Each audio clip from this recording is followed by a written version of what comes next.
দাঁড়িয়ে রাখি না। কেন রাখেন না ভাই? দাঁড়ের ইজ্জত আমি রাখতে পারবো না, সেজন্য দাঁড়িয়ে রাখি না। আবার যা দাঁড়িয়ে রাখে তাদেরকে বলে, এ বেটা দাঁড়িয়ে রাখছো না, দাঁড়িয়ে ইজ্জত রাখতে পারবা, তাহলে দাঁড়িয়ে রাখিও। ইজ্জত না রাখতে পারলে দাঁড়িয়ে রাখার দরকার নেই। দাঁড়িয়ে বেইজ্জত করো না, তাছাড়া দাঁড়িয়ে চাষি বলো। কেউ উল্টা পাল্টা করলে বেচারা দাঁড়িয়ে রেখা আর চান্স পাইছে দাঁড়িয়ে নাই আলাদা। হ্যাঁ, হাতি খাদে পড়ছে, এবার পিঁপড়া লাত্তি মারে, কি বলে কদরে দাঁড়িয়ে চাষি দি। এগুলো খুবই জঘন্য এবং আপত্তিকর মন্তব্য এবং মানে ভিত্তিহীন যুক্তি। সোজা কথা, ইসলাম আপনাকে বলে নাই যে দায় রাখতে হলে দায়ের ইজ্জত রক্ষা করতে হবে, এই কথা বলা হয় নাই।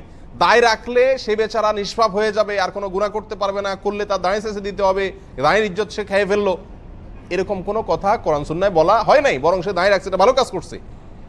একটা ভালো কাজ করে যদি আরেকটা অন্যায় কাজ করে, তো আপনি তো ওই ভালো কাজটাও করছেন না, আবার বহু অন্যায় কাজও করতেছেন, আপনি তো ডবল গুনাহ করতেছেন।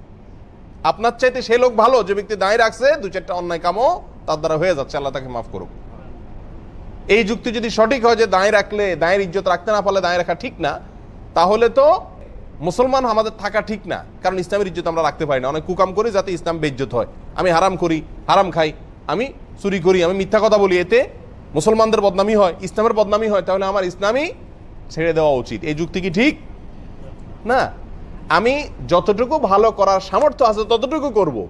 এটুকু করলে যে আমার সব ভালো কাজ করে ফেলতে হবে, অন্য কোনো অন্যায় কাজ আর করা যাবে না, বা করলে এই ভালো কাজটা আরো বেশি দোষণীয় হবে, এরকম কোনো যুক্তি কোরআন সুন্নাহ আমাদেরকে শিখায় নাই। এগুলো শয়তান শিখাইছে।